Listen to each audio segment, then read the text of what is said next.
playing passive with our crossfire in middle. We kind of didn't get to the crossfire positions for some reason. But now we're going to let the scope contact in, or we should be. Crystal's way ahead of everything at the moment. Any potential pings over on A main, you're hiding away from any potential pings over by mid, and they haven't quite minded if they get pinged on B because they've generally had the better firepower. Back to what we saw from before. It might be the early.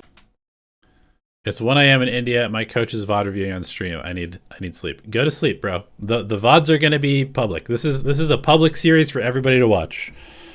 Get some sleep. 3 stack, but you know, they're just trying to draw them out from their current positions. If anything, they can still back off now that the smoke is up.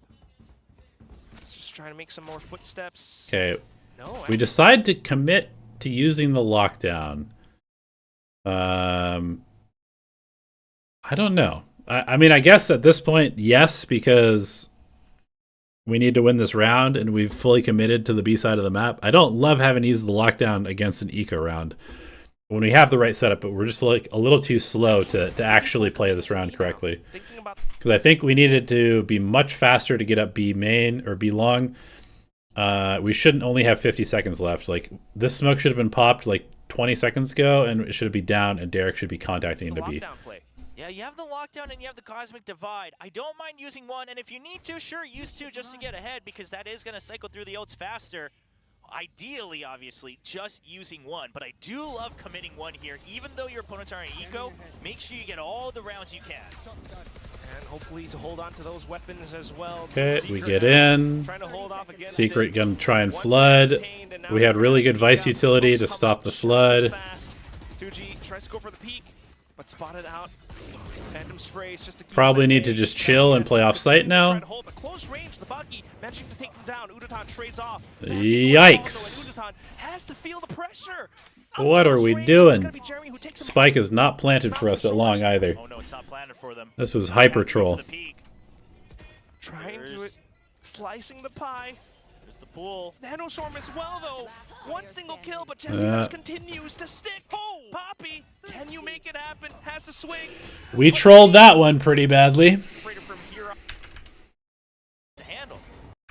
Right out of heaven as well onto that B site. And the chaos is just B post plants and Pearl were definitely something we struggled with a little bit. I feel like we were never really comfortable. What you're really supposed to do there is you're supposed to get like deep into halls and play like a crossfire here. And then like one person watches here, one person watches street, and then one person plays here to fight the street people also, or anybody that drops from heaven. But because we were not ready to actually push in with the Killjoy lockdown, we were late to getting into our post plant positions, which allowed them to have a lot more room to flood in than they're supposed to have. Too much for Udotan to handle. That's right, and in the long game, this might favor Team Okay, the Secret. double recall to get into the line. Doing an A default. Probably should have been a kill there. Whoa, Jeremy! What is this? Oh, he still goes for it. This is January Jeremy right here. That's what's up. He's holding the angle. Okay, we've lost the line on B. Recall into a recon. We push them back. Global Esports trying to explore other options now, not wanting to challenge. But Secret doesn't need to move because we haven't really created any pressure on B. Jesse Vash is gonna drone out Art, so they should feel very comfortable that they know exactly where we are, which is an A main. We're gonna go ahead and do our A exec regardless. Oh yeah, and we've got this little pocket for Udaton to play in here. So this is really nice. But unfortunately, we didn't put it quite big enough. So this is a designed execute with the Astral. There's supposed to be a little pocket to tuck in, but we didn't put quite enough space, so he can't tuck, so he gets flashed. So slight miscalculation, misexecution of this exec. Also, we thorned here, which I don't think is good because we're not trying to play for backside anyway. So we probably should just be thorning Art instead. From Art. Will he get spammed? They actually swing on through the Cosmic Divide with a bit of a flash. 2GE now goes for the sprays. What is that conversion? Onwards in yeah. And that's 4 players down. Kind of get cooked by some slightly bad utility. being angled perfectly. Not sure if it was originally always meant to leave a gap there on that. Down to still is Okay. now how Team Secret might kind of claw their way back into the game. Global Esports now starting to run low on economy. Yeah, our buy's a little weird. Crystal just has a sheriff for some reason. We'll see if that op that they Poppy saved up cannot does buy come next down. round. Early Derek shot has an is gonna be operator down to saved. too long, though. Yeah, they know they pushed him back towards the far corner. He could still be back sight. Exploring some Those mid. dogs do a lot of Getting pushing Derek for posted coverage. on B. Meanwhile, I love the switch up. Just a standard switch. Nobody from really A supporting to B, Udaton back and here. forth with Would the love for one operator. more person to be close. Okay, looks like he's waiting, which is good. Takes the timing. Nice kill. Has been playing this position, so now Udotan spotting Now him do we out speed up? with a bit of a phantom Looks like spray. no.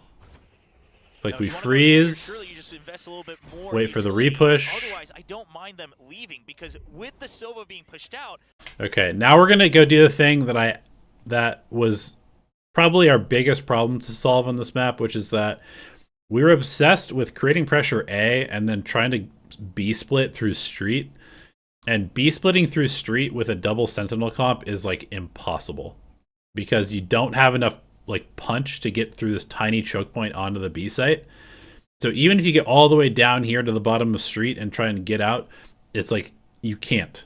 And so we lose so many rounds where we go like 1-3-1, group middle, create pressure art, and then go into a B split. But we have 4 people coming through this tiny choke point. that's less info util, and that's art empty. It's a very fast re-clear, though. Yeah, just trying to think that someone will have to kind of refill that space so quickly. Because all it takes is like one molly, like one piece of utility, one molly, and now 4 people are stuck here. And Derek is trying to take space solo and long, Maybe trying to spray through the smokes. He's been smoked off. Wild Oreo will be able to provide support from his and people just like can't really follow the jet out. Unfortunately, Envy does go down. So a lot more pressure onto So Wild we Oreo. do kind of brute force our way through. Luckily, Jeremy misses a shot. Going in, taking We're able down to Wild trade Oreo. out. Pretty much the site secured for We GE. probably should have lost this Through round. GE, though, trying to play around the Cosmic Divide, looking for some kind of a space, some kind of kill. Save. But Secret's going to have to save. Okay, so definitely kind of stole around there, honestly. I don't think we had any business winning that round. Fury. He's only 2 kills away from his 1000th kill here in the VC. Late response, had the stream on the side. What exactly would you want from data from your analysts? What are you looking for? So I had Platoon build me like a whole sort of performance dashboard where we fed all of our scrim data into it, and it allowed us to then look at our win rate and performance on every single agent for each player on every single map. And he built out a sort of like impact score that was like it's kind of like a rating, like a VLR rating type of thing, but it allowed us to basically look at like when we were trying to figure out what comps to play or what agents to put people on, we would play scrims with like a variety of different comps and agents and then kind of pick the one that we got the best impact score on. And it was basically just like a bunch of like graphs and scatter plots and stuff. That was all just pulled and sort of like custom scripted to get data from the Valorant API. So that's stuff that I have no idea how to do. But Platoon is a computer science major and knows how to like code stuff and built a dashboard. So stuff like that, tools like analysis tools, data visualization type of stuff. That's the kind of thing that I think is really useful. He gave away the Pulsar mouse, but still back into it, and it's Jeremy on with the op, looking to land some shots. Udo going crazy. 2 whiffs, and Udotan takes him down. Wild Oreo to trade though, so still Okay, trying to keep this these round's a Secret little bit alive in nuts. this round. Listen, I do think that was a bit too far ahead of your team, but Udotan has no fear. As when he knows he has a kill, his movement, it's good. He's fast. He's just in your face before you know it. No, Udotan living up to that name.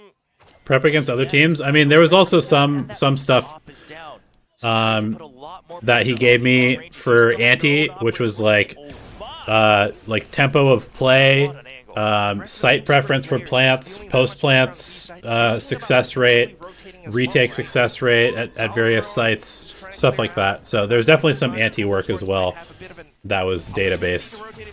Straight into the B side they go. Hunter's Fury sent out by Jesse Vash. Little bit of a connection.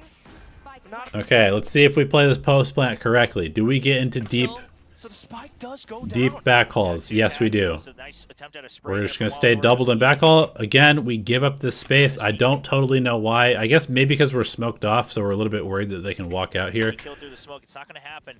Now it's a crossfire setup. 2-1-2. Kelly does have the back thorns. site. Their job is going to be to just draw as much aggro. Ooh. Missing. Okay, doubled in back haul still. Strong position. Get a couple of kills. Now we can just play for the spike defuse. Good patience from both Crystal and Darion, and should be a free win. Nice. Just in time. Yeah, I will use Valor Plant from time to time and Epic Pen and stuff like that, but right now, no need. Time.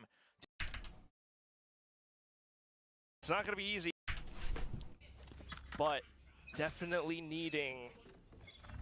Okay, we're going to go with our A open. Fast A open with a operator holding the flank on the other side of the map. GE just being able to barrel through. Yeah, I'm waiting for that peek out as well. Ooh, right there in between the legs. Okay. Should have been a kill. Bit of a nothing found moment, but at the very least spotting things out, so that should still be information. Yeah, no, this is really good from Secret, right? Because they already pushed past Club. They didn't. Ooh, we are committed to A, and they are gonna have 4 people here. But how's our util? Oh, Udo not really supported by much, but good spams. Rifles spray on through, popping up forward with the shorty now. Good commitment from Kelly. Good trades. A bit of a double kill. Definitely messy. Not a super clean round, but at least we fully committed to the play. We got in there, made some shit happen. With the recon, manages to secure a rifle for himself. Spotted out by the drone, and now tries to play around his. Cool, 6-2. So yeah, we're feeling really good right now. So while it looks a little dicey, hey, at the end of the day, you get the We've got the Sova ult for the Killjoy ult. round win. You get the round win. Can we expect watch party streams? I mean, I don't know. That's what, like 2 months from now? I have no idea, bro. Will I even be alive in 2 months? Who knows? And still being able to buy up on the next round, so it's all. Who impressed me the most as an IGL in Pacific? Probably Munchkin. I think Munchkin was definitely the hardest player to play against from an IGL standpoint. Having additional support from Crystal alongside Darion in towards B, doesn't spot anything out, and they can kind of inch forward. The other side of the map, though, Jesse Bash trying to play. Okay, some triple art pressure with. Just to hold up. This looks like it's going to be art pressure into a B split. Again, with the core forces coming through street. I genuinely hate this play. Art. Was never a fan of this play. So you heard 2 people firing. But there we really liked calling this for some reason. Again. Not quite sure about if there's a third or not, but that is a lot of pressure put onto A side, and GE surely they start working towards B, but this is a new setup. The Nano Swarm ready to stop any push out of B Link. Just trying to control and block off those mid options for GE, or at least force them to Okay, spend create some street pressure is clear. good. Now we definitely need to be sending 2 people over here. Just have 1 person lurk late. 4 people should go be long. Late on that, sinking there with a gravity well, so not able to get any damage done onto the GE members. That's then that should be used to inform some of their decisions, but Team Secret right now still not being able to commit too much. It's all down to the 2 players who are pretty much pinned In this case, we are able to get out of street, so it works out okay, but again, it's a little hard to scale from that position, but we'll take it. They're going to have to save. They're saving their up. We go up 7-2. 2 lone players. Rented out there. Long time coming. A lot of fans just waiting to have this excitement. All fresh players. Of course, Darion coming in at the beginning of the year as a bit of a VCT Pacific veteran himself, but not much time himself, just last year. Okay, we're on a super passive hold everywhere at this point. Yeah, I should just like pop off and rip off their shirts. Like the graphic that we had earlier on in pre-show. It just shows that they're all super jacked. Yeah, we built this house from the ground up. Hunter's Fury online for Crystal. Yeah, I know. I need to have like an FAQ or something like that. Maybe I'll write out an I wouldn't FAQ. mind if they use Hunter's Fury to enter and then they have a lurk to make sure that they can get some value Yeah, against that Munchkin lockdown. and like a lot of like the really top IGLs are super good at just like gambling. They just like trust their read and they gamble to spots.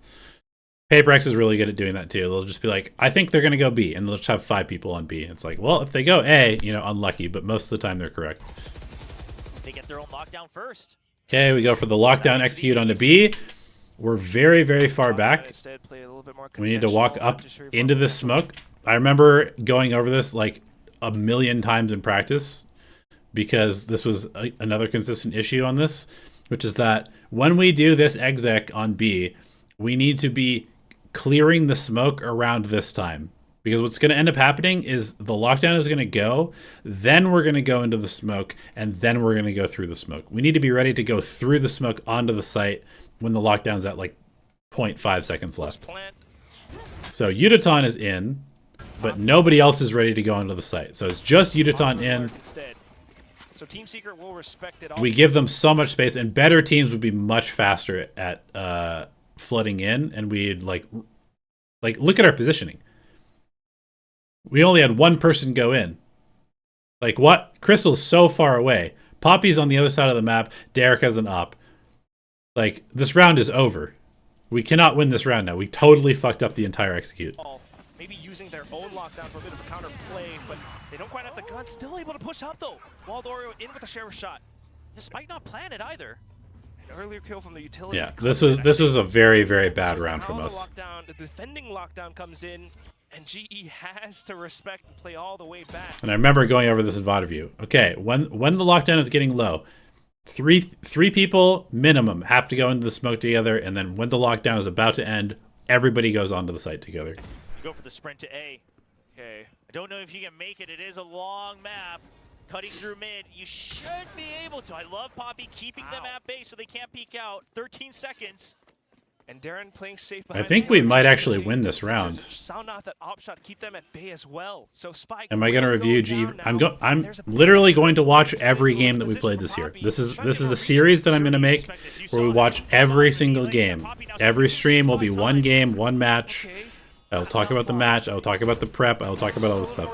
Jesse Vash got a read So against it. every single game that we played this year is going to be covered. In with the op. Not quite a collat, but still at least one kill. Goes for the Nice, next. Derek. Looking to make it a third. Ooh, but Derek almost has gets his it. own op as well and takes him out just right. 7-3. Team Secret will punch. Okay, so pretty bad round from us overall. Some nice shots from Derek at the as end. we near the end of the first half now, this is a Team Secret that can afford a whole lot more. And now trying to get a little bit proactive with the information. Early dart in towards A main.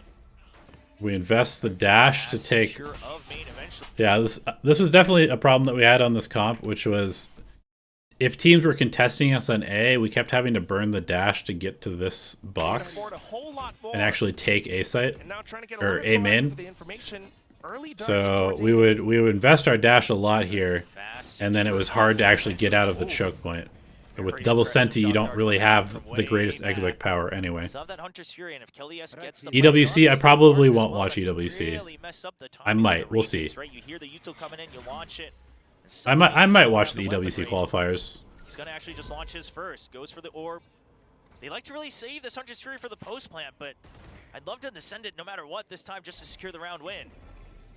All this happening though, Jeremy's slowly inching up just to clear a club, and this should also be a lot of information for Team Secret, so they can avoid. Okay, we Vice ult again. I really feel like we're using these ults, but people are not ready to scale off of them. It's like, I know that we have called that we're going to do this, and this is like a set plan, but everybody's in like such passive positions that these guys are not ready to capitalize on this. We're not ready to capitalize at all. Okay, Crystal's back here because he's ulting to clear, but we need to be like into the space that the Vice ult is used on. But there's the Hunter's Fury. Yeah, just using double up. You push them back. Now you have better ideas of where they're running away to. I don't mind it, but they're still stopped. Spike eventually gets planted. All right. So a bit of a trade so far, but Wildor will keep things competitive. Tries to get away. Poppy stays When ahead when this match happened, why isn't both teams using Yoru? Because we didn't have a Yoru player. Tucci still manages to get away with at least one. 2 players left from Team Secret, and Jesse We did not have a Yoru player. He was trying to go for that chase just to keep them away from the spike. Jeremy now swapped over onto a rifle, looking to stick or at least go for the tap. Draws out 1 player from GE. Now Poppy trying to stay alive. Jesse Vash coming in with the additional reinforcements onto his Crystal. Gets snapped, but Poppy in with a 1-tap onto Jeremy. Has the advantage of the spike, but a little bit of movement and accuracy. Now comes back for a second. Another clutch for Poppy. Another clutch for the GOAT. Very paper wreck. And Unotan gets the out on top. You gaming, you just press them with numbers, right? It doesn't matter if it's close quarters, whatever. We will come out on. Okay, we are going to do more early art pressure into a B split again, it looks like. Got so many bodies, they just throw their bodies in the way to get kills, and Unotan gets the pick on Jeremy.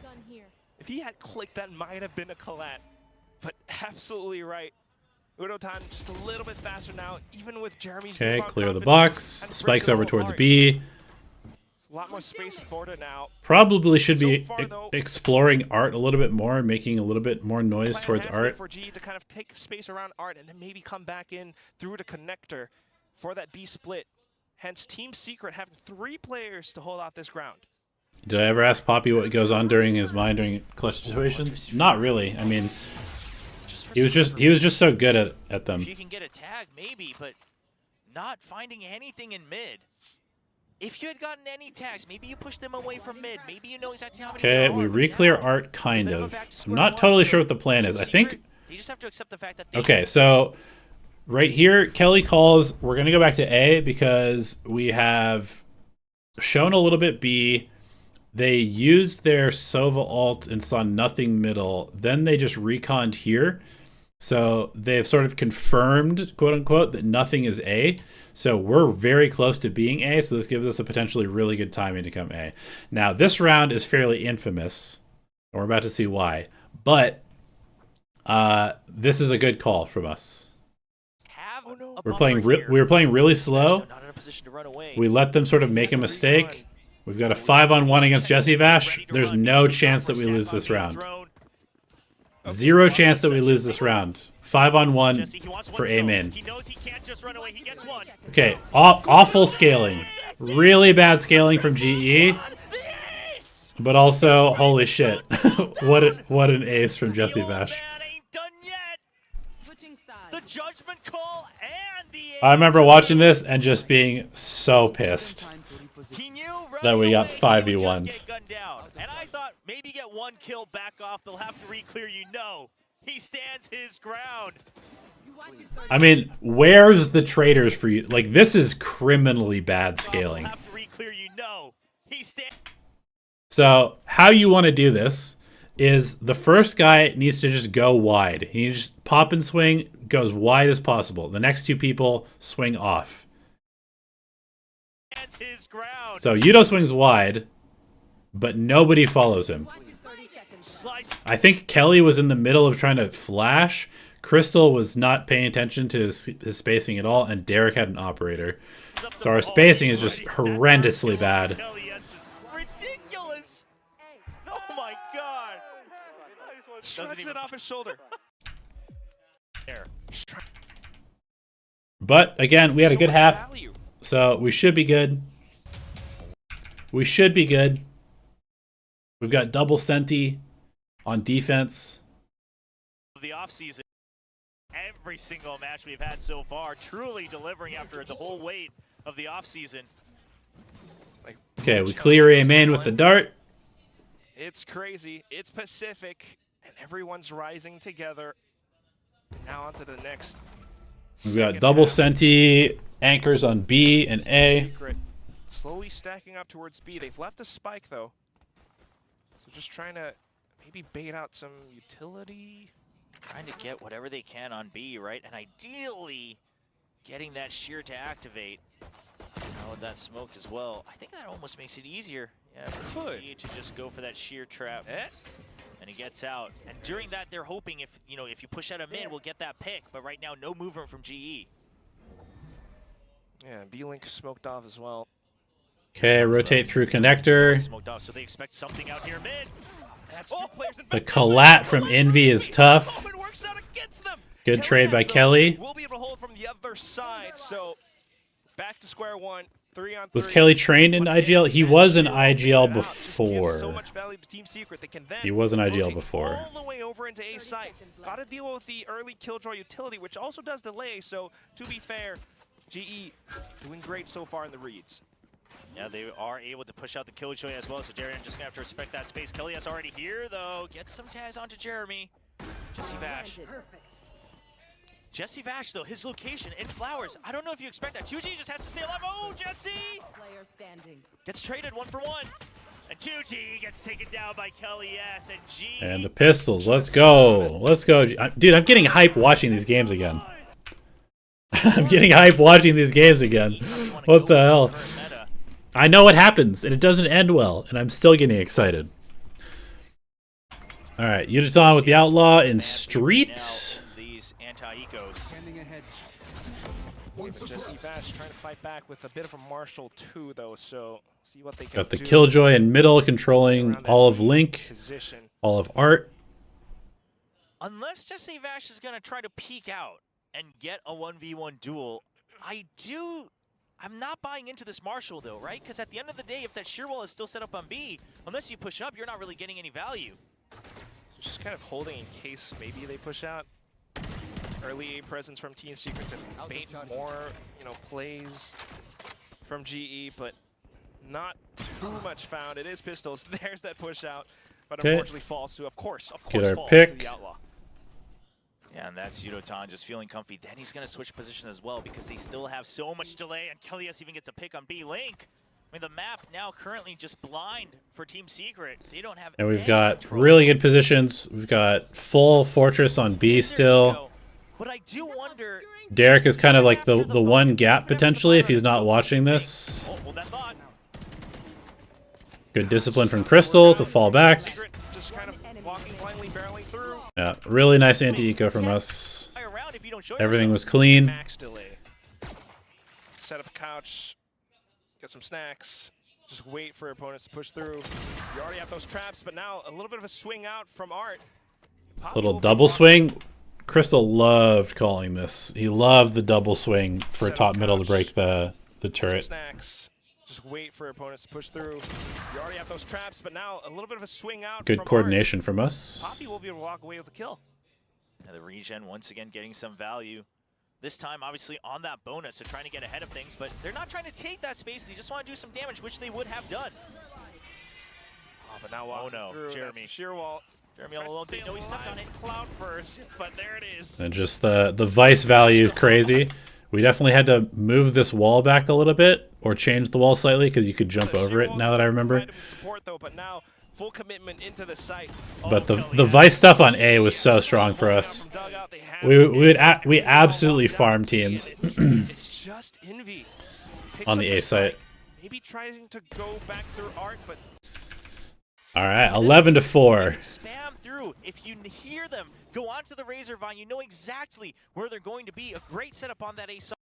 Why did I prefer double sentinels? It was just a read that we had coming into the year that double senti was pretty strong. I knew that Vice was super broken, and so I was trying to push us to play as much Vice as possible. There's a lot of wide maps in the pool, and so being able to have a lot of space covered by info util makes the maps play a little bit easier. And also, if you can get into post plant with the double senties, then a lot of times the post plant becomes impossible for the defenders to win because there's a bunch of sentinel utility stopping the retake. And pulling out all the stops means that you're going to have to somewhat force by or half by for this round where you're staring at potential match and series point for GE. Okay, so they recognize the setups have always been on main, so you're going to try to go through Art. But it's a double setup across her. GE is... Okay, yeah, this is pretty troll. We have... I try to go through Art. We had a lot of problems with our Art positioning. I feel like we tried a bunch of different things. We tried double stacking here. We tried putting util here. But I feel like the dry contact into Art was definitely a problem against this comp. It was one of the main holes that we had in our defense. I'm pretty sure that Gen G abused this part of the map against us a lot. It's a double setup across her. G is so ahead of things. Okay. Oh, okay. January Jeremy. Yikes. The triple! Off to the sheriff. And the round is For over. whatever damage. Yeah, one more. Just like that, the round is over. Uh-oh. I mean, here's the thing. Team Secret, they've got a long way to go. The potential. Feels like we probably should have had earlier contact on Art than letting them walk all the way up Art. Team. Okay, Crystal clears middle with the dart. Build up on towards those ultimates too. So look at this reset up from GE. Now stars across all lanes just for some extra. What I think about Lightning Fast as a player, I think he's got good aim. He's a solid player. Both sides on I've never worked the with him, so I have no both idea. lanes, A main and B main, you've got that sure wall, you've got the alarm bot. So you have a lot of ways to lay the main force, and then it's a bit of a chaotic fight in Art in B Link. B Link being watched by the turret as well. So again, the only thing you're concerned about is going to be a push through Art, once again cleared with the drone. So still at a minute mark. That space. Yeah, again, I feel like, especially if they don't have like a neon or something they can punish, we need to be like on this line first. I think, where is my epic pen? Oh, epic pen. I think we're maybe playing a little bit too far back in Art. If we were just on this line first instead of playing all the way back, then we don't give them nearly as much space to contact in. Not taken by Secret. Being able to read all of it too. GE are very prepared, and if it is a chaotic fight, Steel Garden at the ready to bring some order to that chaos. TS. Oh, I like. Ooh. Oh, that's even better for Team Secret. Yeah, that's a good pick from Jeremy. Okay, now we're starting to lose some control of the map to all these contact plays. This is a nice little adjustment from Secret to just kind of like walk around. They assume the operator's going to be B, and they're just going to walk into space against the Sentinels instead of trying to hit the sites. Contact as deep as possible. Trying to play in for a potential push out with the shorty. GE though. Ooh, looking for the stick, just gets it. Down to half HP, and he has to back off. Now Udotan back into the up, and he's looking to deny them from peeking out. Jesse Vash can pin down around the side. Do I think Jet pick rate will be 0? No, I think some people will still pick Jet just because they're so used to playing Jet. And there's like 1 or 2 maps where Jet is still fine. But certainly we'll see a lot more Waylay than Jet. Save coming in. Udotan been spotted as well. Poppy, he'll get one to his name, but that does. Okay, gonna have to save. Econ's getting pretty good for Team Secret. We've got a decent ult cycle coming up, but so do they. So this is definitely like a potential snowball position in the match.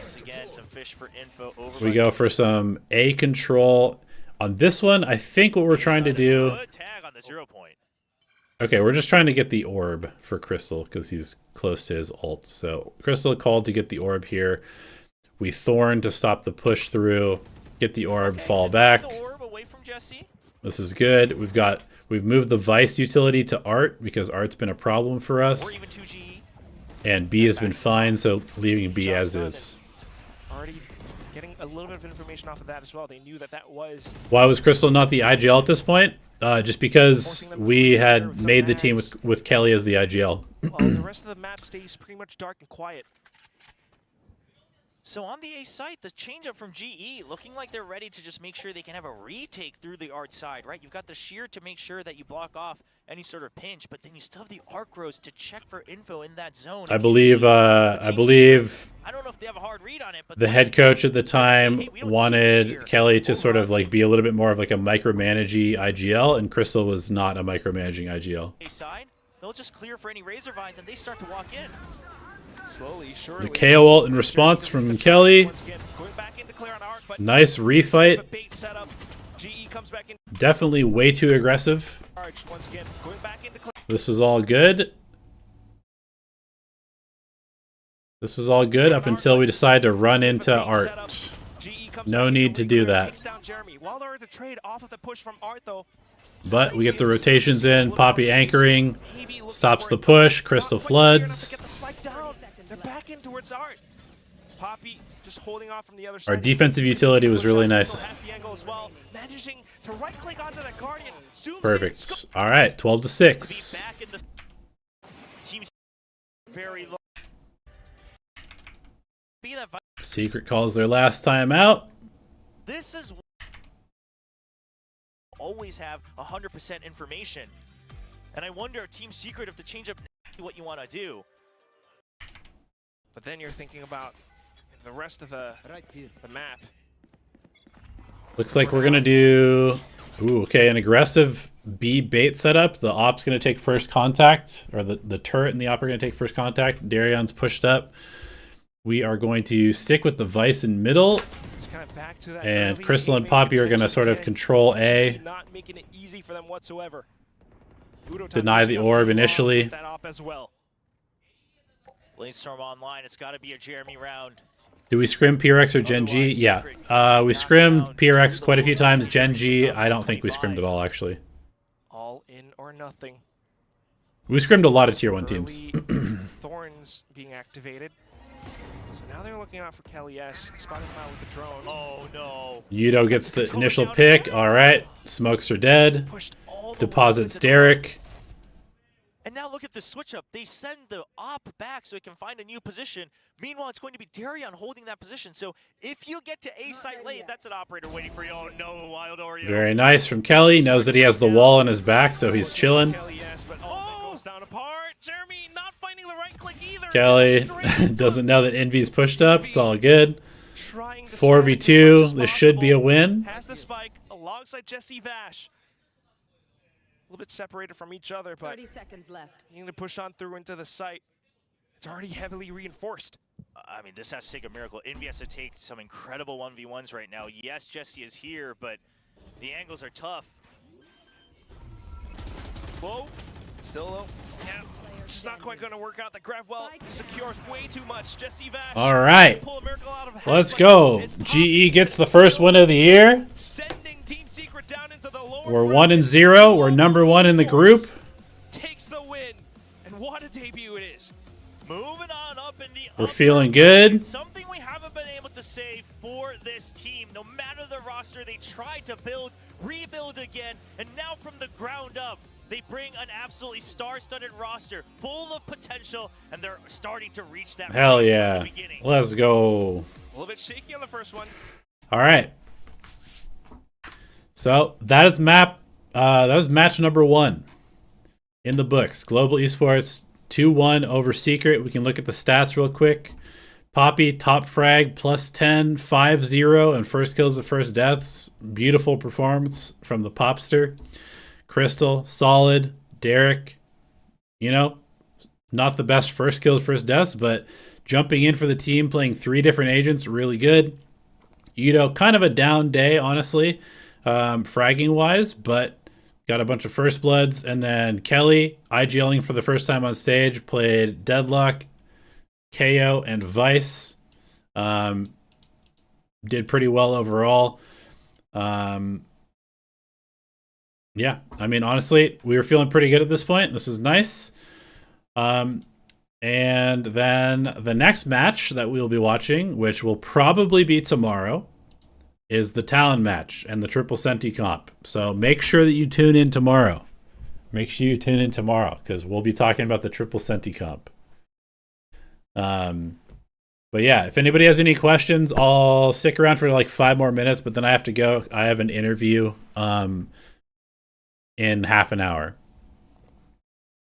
But yeah, this was a fun way to start the year. It was definitely feeling good. We obviously made a lot of mistakes. There was definitely a bunch of problems that we were having, but we also could shoot, and we got to play a couple of our good maps, and we looked pretty good on those maps. So last question. Do you think that Poppy is still solid as he was in Kickoff in Stage 1? Yeah, I mean, Poppy's a good player.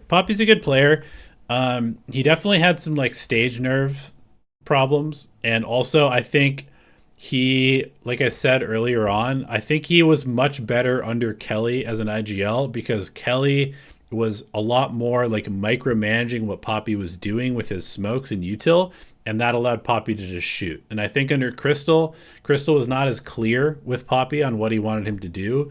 And Poppy is a player who is much better in positions where he can just focus on shooting, as opposed to having to like constantly watch the mini map and think about like the next 2 or 3 moves that he needs to make on his character. So I think that was definitely a problem as far as performance later on, is that he needed a bit more structure to what he was being told to do in the rounds.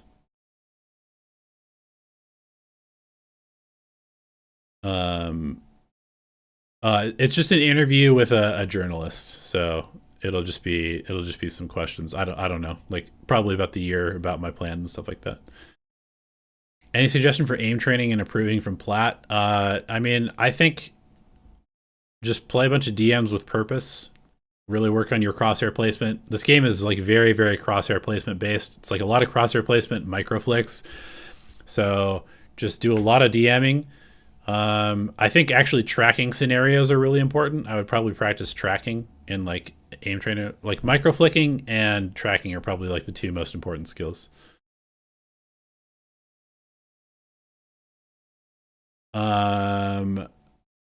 But yeah, I think that's probably going to do it for me, guys. Appreciate you guys tuning in. Like I said, probably I'll be back tomorrow. It'll be the Talon match.